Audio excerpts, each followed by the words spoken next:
What do you get when you mix supernatural powers, a world altering prophecy, and two brothers bound by fate? How about a thrilling ride through magic, myth, and heart wrenching sacrifice? See, I got an author I want you to meet whose book will take you on an adventure involving high stakes, deep family bonds, and of course, a battle to stop a catastrophe.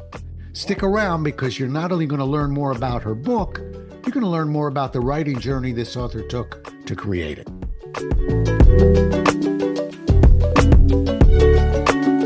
Welcome to A Book Finds You podcast.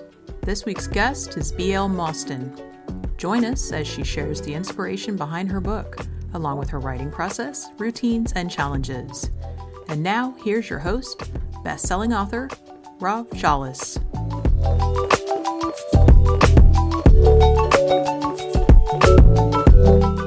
Today's guest, B.L. Mostyn, has wandered 6 continents, collecting inspiration from sweeping landscapes and vibrant cultures, and turned childhood daydreams into epic adventures.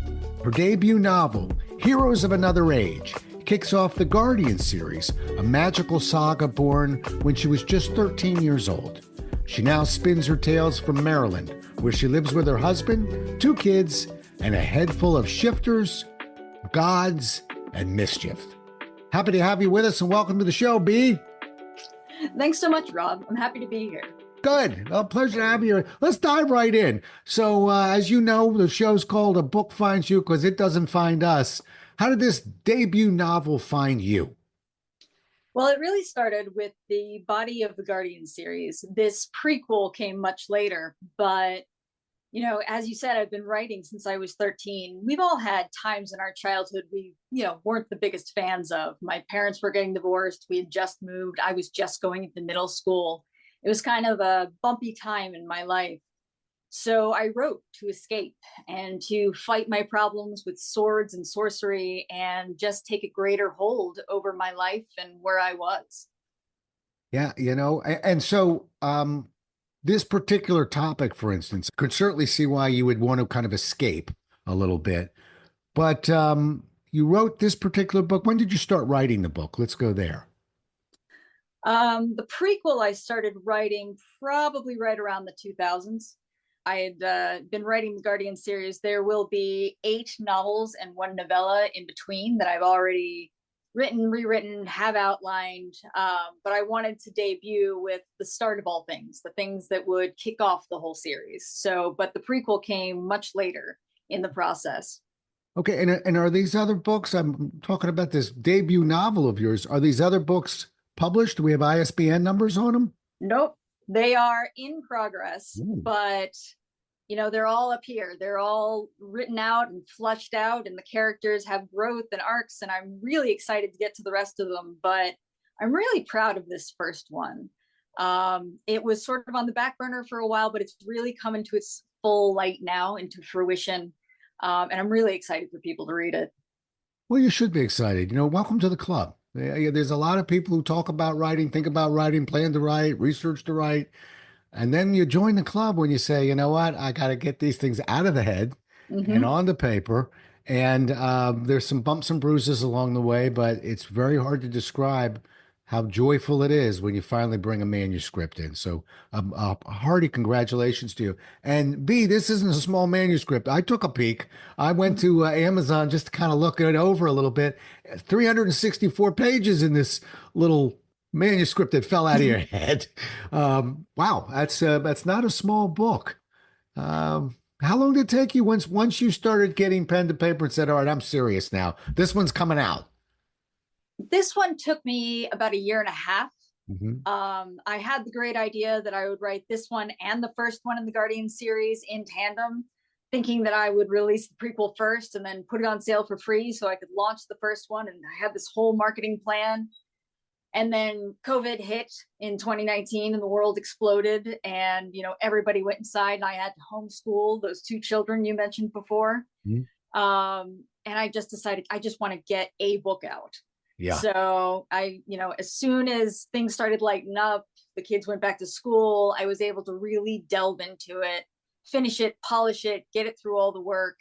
So that was back in the end of 2023. And then 24 was really polishing it and making my way through the self-publishing industry. Oh, yeah. Which, by the way, I've never experienced. All my books are conventional, except for the last one, because I wanted to go through that process. And it's Mm-hmm. very interesting, the purchase of the ISBNs, et cetera. I had no idea. When you go through a conventional publisher, it's all done. You think you're a genius, you know nothing. Okay, you're not a bad writer, but you know nothing about the process. Learn a lot this way. So I want to kind of focus in on something here. Mm-hmm. You've got this idea, Mm-hmm. and it's starting to percolate. How do you know it's worth pursuing? You know, it, I'm a business writer, you know, and listen, it's this is the way we're going to balance this book or whatever. You've got a very creative mind. I'm already picking that up with you. How do you know when it's worth pursuing, or maybe you're writing yourself into a corner? It's a good question. I feel it. I hear, this is going to make me sound crazy, but I hear the voices in my head. I Yeah, hear the characters talking to me. I hear that they have a story. It makes me feel something that I want to share with somebody else. And that's how I know that it's a gem. That, if I'm feeling these emotions and it's getting me to new places, new thoughts, these getting to know these characters and me wanting to know more, I know that I've got something that can mean a lot to somebody else. yeah. And really well said. I just want to focus on a couple words you used there, because people don't realize that when you start really caring about the characters, you got something. I don't care what somebody says. I'm actually not that big on all sorts of people reading my work when I'm writing. When it speaks to me, I'm happy, Mm-hmm. because at the end of the day, we can have fans and things like that, but I think we're writing for ourselves a little bit. Yeah, we're writing for ourselves. And definitely that's how this started for me. Mhm. But, I did, even before I had my own kids, I wanted to help other people kind of escape. And we know in this crazy mad world we live in right now, everybody just needs a little bit of a break from Yeah. the stress, from the busy hustle of their day, and, the million other things they've got on their plate. Sometimes you just want to sit down and get absorbed in a good book. And I'm not writing Hemingway, I'm not writing Shakespeare, I'm not commenting on, the worth of a human soul or an idea, but I want to take somebody someplace beautiful and wonderful and fulfilling. And just for that minute to give them a feeling of fulfillment and just a deep breath of contentment. Okay, well, bad news for you because what you're describing is almost bigger than a book. So I'm going to go in places with you right now where I don't normally go on this podcast, but I want to see the branding of this a little bit. So, Mm-hmm. for instance, do we have a website? Yep. Good. blmostyn.com. There you go. Okay. Um, so I'm going to give you an idea, and maybe you've heard of this idea before, but because you have so much that you're working on and writing, and at one point you were mentioning, maybe if I've even got to put it out there as an ebook just to start getting people. Have you ever heard of a term called a lead magnet? I have. Okay. And for those who haven't, a lead magnet is something that when we go to a website and we see, join my mailing list. And if you do, I'll give you a free fill in the blank. That's a lead magnet that gets people into that database, getting them to follow you. What you're describing, I think you're sort of natural for some of your work as almost not this book, but little Mm-hmm. pieces. I could see those as lead magnets on your website. Haven't been to your website. Did I just tell the future, or is it already up there? Or what are you thinking? Well, actually, my first lead magnet at the moment is the first three chapters of Heroes of Another Age. So you can preview it before you buy it. You Okay. join my newsletter, my mailing list, and you'll just get that sneak peek. Once this has been out for a little while, I'll start unveiling some of the further work that I've been doing. Maybe it'll be a short story set in the world. Maybe it'll be the first couple of chapters of the next book. It'll change as time goes along, but right now it's a sneak peek at buy or read before you can buy.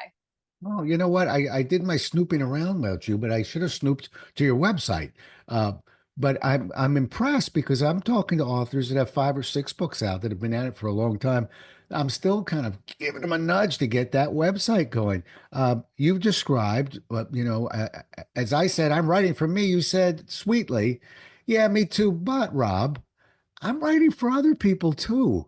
I think if that's your cause, if that's what you want to do, you're doing it the right way, B, because you've got that's why we need a website and we need to encourage people and give them something like that. So if it isn't 3 chapters, it's something else, but encourage them so that then, yeah, you can get your newsletter going and begin to get this process going. There's a lot of branding that goes around a book, and people kind of forget that. They think, I wrote it. What else do you want from me? The answer is a lot more. If you've got fans, a lot more. Good for you. So let's stay there for a minute. So okay, you got a website. Do you ever speak on behalf of your book? I'm just starting this process now with Okay. you, Rob. Yeah. This is a great first step. Hmm. Um, I'm going to do a book signing in my local Barnes and Noble, but my book isn't even out on print yet. You can't buy the physical copy until May 13th. So, I'm just dipping my toe into getting out there and speaking about it and working the circuit. But yeah, this was my first stop. Good. Well, a smart first stop. And what authors also need to realize is get yourself on podcasts because now you have content for your website, Mm-hmm. right? And a little snippet here, a little piece over there. So good. And we we want the lead magnets on there, but we also want people every time they go. I keep stopping by B's website. I do Mm-hmm. because every time I go there, there's a little something new. It's sort of like King's Dominion. It's the Mm-hmm. same park, but we put in a new ride every now and then, and everybody comes back to the park. Mm-hmm. So I think you're either what we call an unconscious competent, which means you don't even know that you're doing it right, or you're a conscious competent, which means you know exactly what you're doing because you're doing it right. I really believe that's part of the process of being an author. There's a lot more than just coming out with a book. So good, good. Okay, let's climb into your writing routine a little bit, Mm-hmm. author. Okay, so daily routine. How do you go about getting 364 pages done? I'm not even. My word. Let me take a shot at the word count. Do you know what your word count is on the book? About. Roughly? She says, okay. So here goes Robert. Spin the wheel. 364. I really am not very good at this, but I'm going to guess 364. Wow. Ooh, ooh. Well over 100,000. I'm going to guess 140,000 words. It's a Where, bit less than that. It's about 120. okay. It's not too bad. It's not. Give or take 20,000. I'll take it. Okay. So that's a lot of words. So the Mhm. writing routine that you go through to put a manuscript like that together, kind of walk me through. And everybody has their own way, but your way. Yeah, so I get up at 5 o'clock in the morning. I work out for an hour, just because I believe that a body in motion tends to stay in motion. Mhm. Wake my kids up for school, get them on the bus, and then I've got about half an hour before I work. So I use that time to write every single morning I can. Get into work, do the thing, uh, kids and everything like that. And then the evenings are spent on my marketing routine, replying to social, writing those blogs, sending out the newsletters, trying to find other opportunities like yours. And then I try to do a couple hours on Sunday when I can get that opportunity. But that's generally what the writing and marketing schedule looks like for an author like me. Yeah. What's your preferred social media outlet? Because, I think one of the mistakes we make is sort of like you got kids. My kids are older, but if they're playing every sport imaginable, they're going to get good at really no sport. They don't get the experience. So we tend to, at least in my family, pick a sport and then we'll really commit to it. But that's your sport. What about you on social media? Do you have one or two that you tend to lean into? Yeah. Honestly, I've had the most success with Threads, Hmm. which is a little bit of a lesser known channel, underneath Instagram, which I'm also on. Um, but I find the community on Threads to be really, really welcoming, to be, really supportive and really dynamic. And I really like them. So I'm on Threads, Instagram, and Blue Sky are the three social medias, and Goodreads, Hmm. which is not quite, but Not exactly a social media, but yeah, okay. Um, and what about Substack? Any thought about that? I'm not a big Substack guy. It's just you're almost dancing around it right now, so I'm just curious. yeah, I've not delved too much into Substack. I know that it's a big thing. I also know that, to your point, if you're in everything, you're not good at anything. Right. So I'm really trying to hone in on these channels and see how they work for me. And if they don't, I'll ditch them and go to somewhere else. But so far I've been getting some good traction. Good, good. Okay. Yeah, I go to every now and then a writers' conference, and one of my publishers has an actual authors retreat. By the way, I really think we need an authors retreat in the Washington, D.C. region. Mm. Wish more people we band together and um, we're big enough, we're smart enough, we can pull it off. But it's really nice when you get the right type of retreat where you're taking deep dives with other authors and collaborating and meeting other fictional authors and you want to learn about marketing, go to the left. And if you don't really want marketing, but you want to do something else, go to the right. But that's where I'm learning about Substack and things like that, usually at these retreats. And the good news is I have an account. I'm a business author, so I really focus on LinkedIn. That's my sport. And I tend to my LinkedIn garden every week, at least 3 posts a week, etc. So but I think it depends on your project. And I don't see fiction authors on LinkedIn for probably good reason. So I'm always curious. I would say on the show that you're on right now, 95% of the authors that I've interviewed are fiction authors. So so I'm learning a little bit. Hmm. I'll keep you informed. Keep listening. We'll keep getting some notes on this one.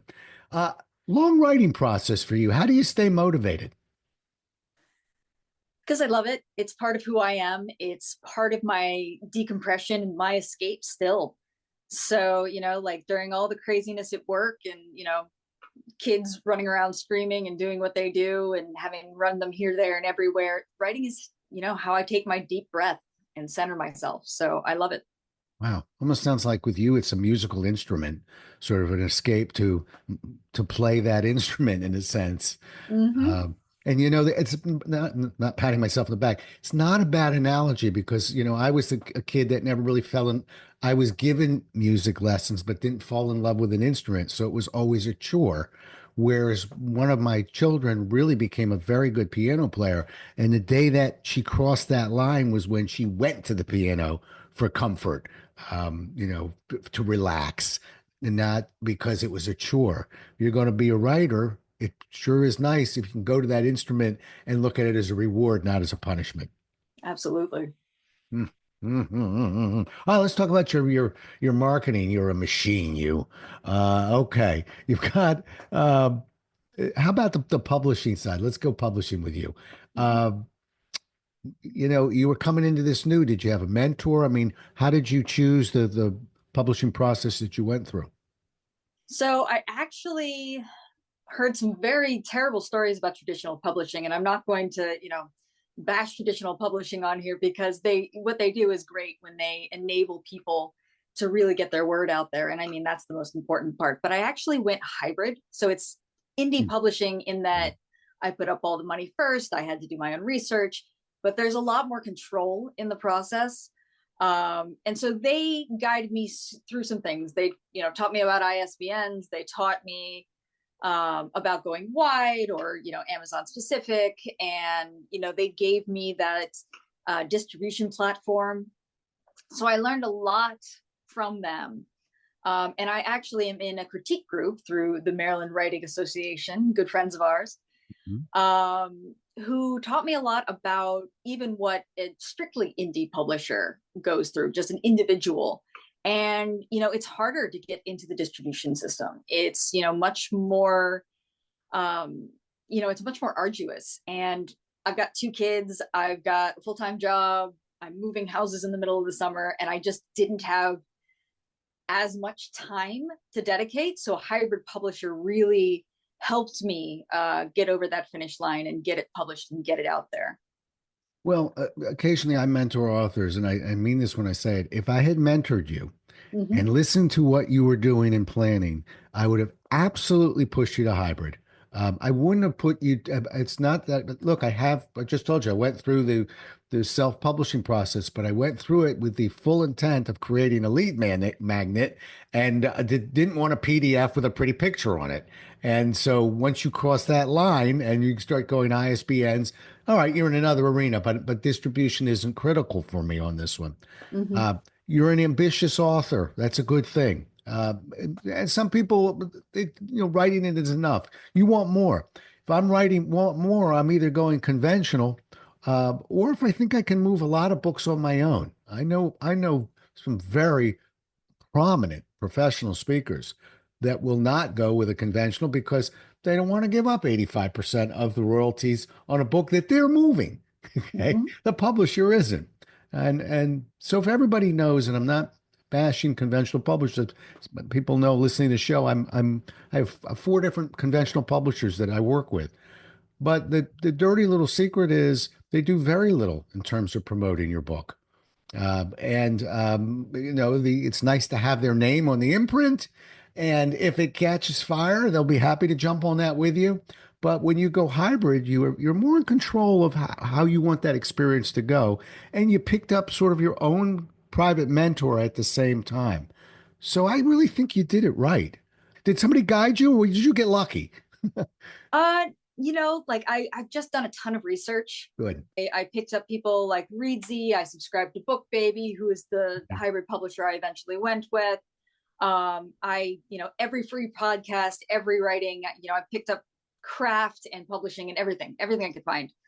And that's how I eventually landed on hybrid, learned the difference between all three and picked one and went with it. Yeah. Good. Good. Well, smart move. And one other thing about hybrids that you do have to be careful of, everybody, is they're not all created equal. So I've seen hybrids that I'm not naming names, but I've seen hybrids that have come out with an initial proposal cost of over $40,000, and quickly come down to $20,000. But if you're in this on your own and you really don't have anybody guiding you, somebody says 40. It's almost like the doctor said 40,000. I suppose that's what surgery costs. So there's a huge fluctuation, and some of it's dependent on us because you went down that line. This is my example. I think of it like a cafeteria. You're putting things on the tray. You don't have to put everything on the tray. So you're shaping that shot yourself, but still huge variations in price. So you've taught us another lesson today, B, which is don't look at more than one doctor. Look at a bunch of them and ask authors. They'll tell you. So good, good. You want to give a shout out to that hybrid? I'm not giving that a shout out to one I just mentioned, but if you're happy with the experience, up to you. I'm with Book Baby, and they've been really good. I know that there are, a bunch of others in that good sweet spot. Ingram Spark is great. Luminary Press. Ingram Spark is also a distributor. But yeah, there are just a ton of really good ones. But you do have to do your research, to your point, Rob. You never know where you're going to end up unless you look first. You're absolutely right. Okay, good. But yeah, and I'm glad this part of the conversation came out because, again, when we're just starting the process, we're vulnerable in terms of we're so overwhelmed that when somebody says this is what it is, we're grateful for the information. I mean, but we have to question it. And so, yeah, you talk to different people. Let's talk about some of your challenges. I've been looking left and right. I can't find one, but I'm going to find one. What were some of the writing challenges for you? Time. Time. I'm, as you've pointed out, quite a loquacious writer. Mm-hmm. So, these are big mountains to climb, and writing it is the easy part, right? Then you have to edit it, then you have to work with editors, and you need to find the right editor. And we're not going to go too deep into that, but somebody who you can align with and kind of gets what you're saying. There's a ton that goes into it. So time has been a big factor. I tell people I have 2 kids and a mortgage. So money is a factor. It is for all of us. I've been really surprised, after even publishing, all of the people who come out of the woodwork that says for $500, we can get you this campaign that'll get you 3 reviews. And I'm like, I need to pay $500 for 3 reviews on my book? Or, we'll send it out to this list, or we'll do that. And, I'm sure, you just mentioned 80% of your royalties. Authors don't make that much money. So, to get in front of a few people or to sell a few copies, and, it's the ROI is not the same. Yeah, no, I agree with you. And I tell you, I actually teach a program at the Writers Center in Bethesda, which doesn't fill every other time, which amazes me, which is book marketing on a budget, how to budget, come up with a number and budget that number. So everybody's willing to dip into that account of yours if you want. And a classic example are podcasts. There are, I get for my shows, and I have two, I'll get at least one, if not two emails a day from somebody pitching somebody. Okay. And I actually done research on these companies. And, that can be 600 a month. That's, and you're getting two or three podcasts. Well, I'm going to tell you, folks, as a podcast host, the best way to get on a podcast, you really don't need to be, I want to save your budget for something else. Get on and find out where these people are promoting. Okay. For me, I do, again, I look at LinkedIn. It, for fiction authors, it's probably some place else. But comment on what you see. Engage with the podcast. They're looking for great guests. They really are. And quite frankly, I'd rather hear from the author than a third party that's sending out a boilerplate AI generated something or other. We can spot those a mile away. I really think we can do it ourselves, a lot of this, and it isn't as time intensive, but it does take time. I mean, you have to look, but engage. Are there any like clubs or anything like that where you'll spot some of these opportunities yourself? I'm still digging it. I have been keeping my eyes out for people who have large followings. Again, Goodreads, you're able to look at lists of people who are into similar books that you write that you're into. I sort of stumbled across your podcast. It was on my list of things that I really wanted to do, but I signed up for the Maryland Writing Association. They told me about your fantastic podcast, so I applied to you.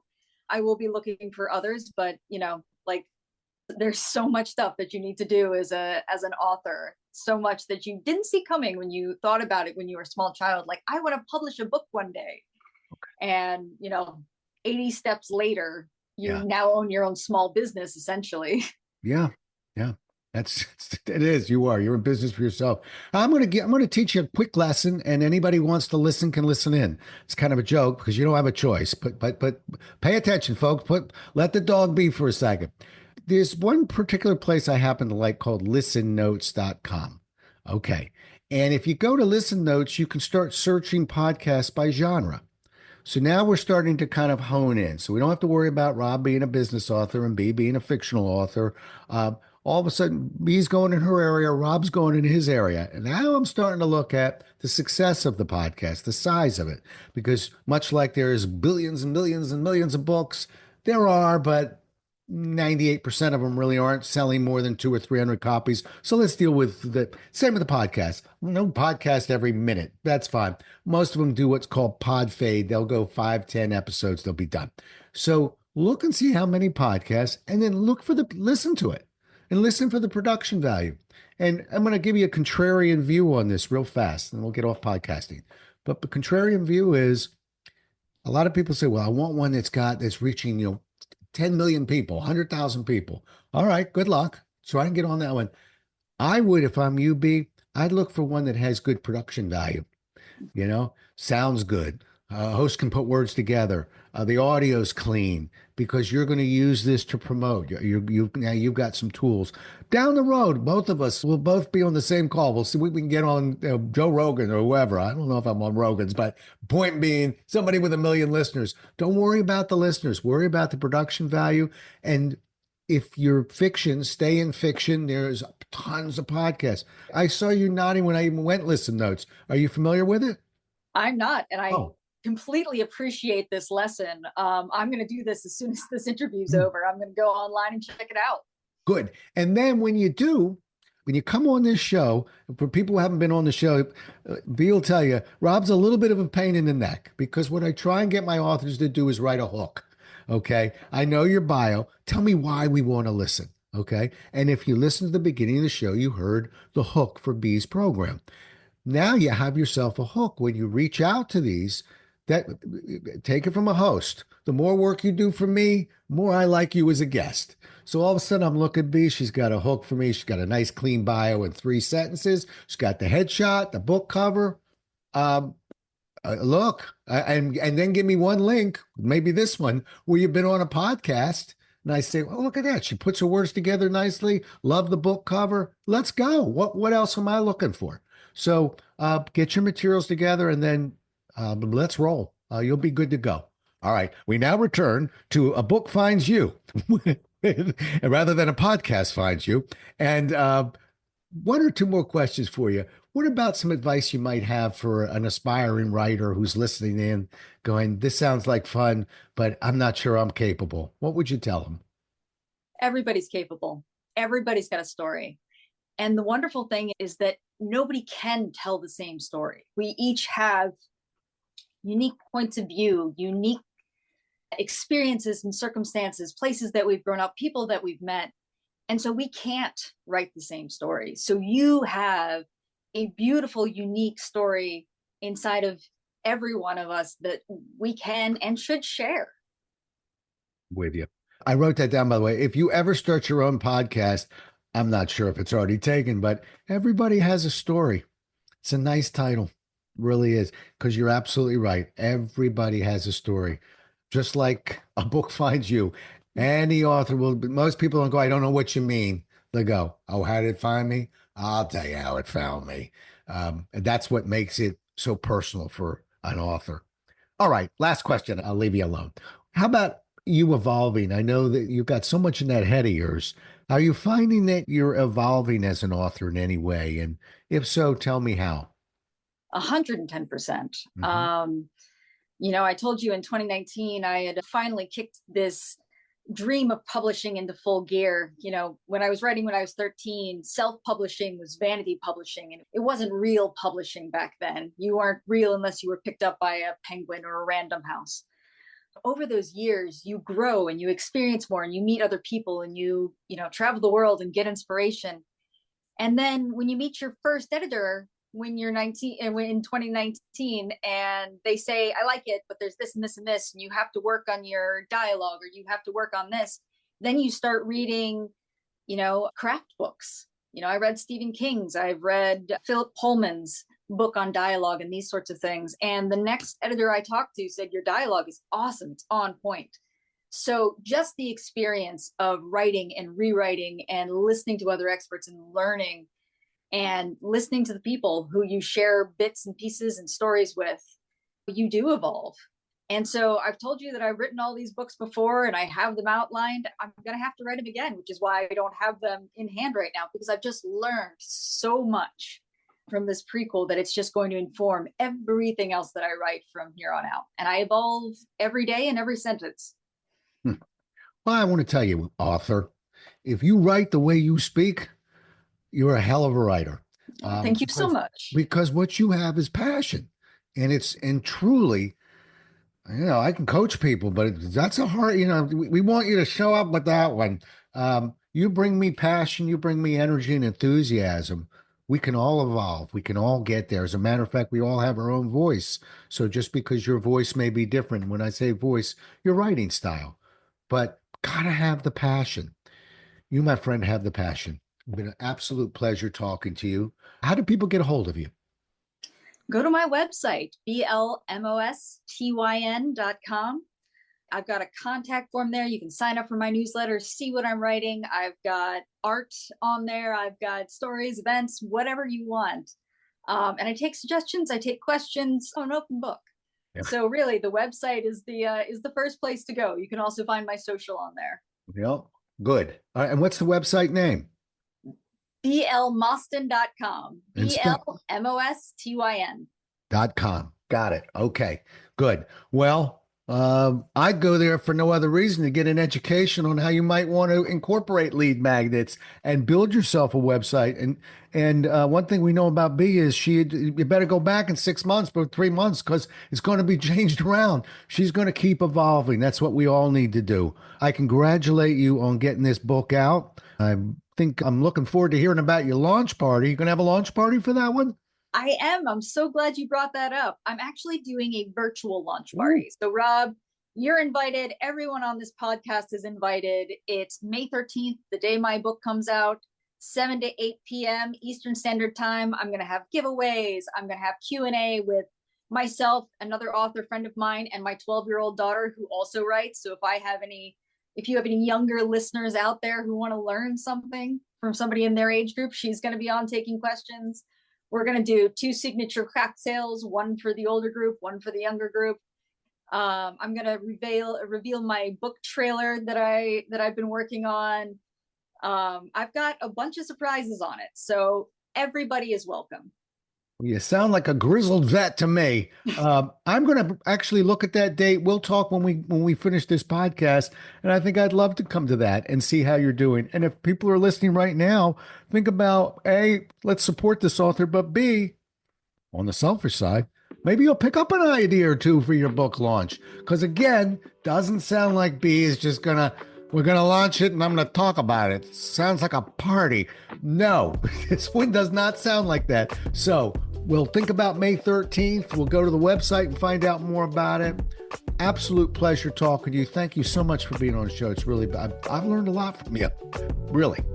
Likewise, Rob. Thank you so much for the tip about listening notes. And it's been a pleasure. Thank you so much for having me on. You bet. Well, we'll do it again as well as we can next time, everybody. Until then, stay safe. Hey, listeners. We here at A Book Finds You podcast apologize for the delay in BL's episode release. Because of this, you missed her book launch. But fear not. Her book is out, and she has some upcoming events she's going to be at, like the Right Women Book Fest in July, or the Baltimore Book Festival. To find out where she'll be, make sure to visit BL's website at blmostyn.com. Thank you so much for listening. If you enjoyed today's guest author, we'd love you to rate, review, and share this episode with others. If you'd like more information on today's guest or the Maryland Writers Association, please visit our website at marylandwriters.org. You can also hear a brief history of the Maryland Writers Association by listening to episode 0.